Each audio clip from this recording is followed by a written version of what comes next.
Hey there. Here's a simplified and more human-friendly walkthrough of how this localization readiness workflow operates. This workflow starts with a simple manual trigger. You just hit execute, and we instantly pull the latest FAQ entries from Notion.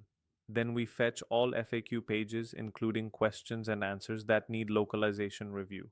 Next, all FAQs go through Azure OpenAI using GPT-4o Mini.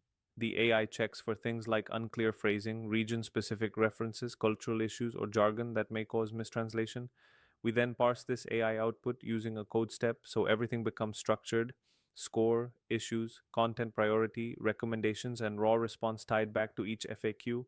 All results are logged into Google Sheets, creating a clean dashboard of FAQ text, score, priority, recommended fixes.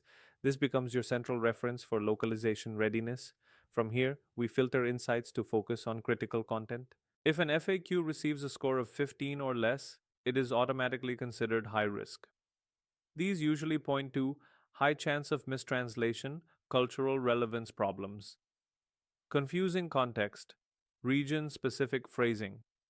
Finally, whenever a high risk FAQ is detected, the system sends an automatic alert in Slack. Your team gets notified instantly with the FAQ score. And that's the full flow: trigger, analyze, document, and alert. Simple, organized, and fully automated.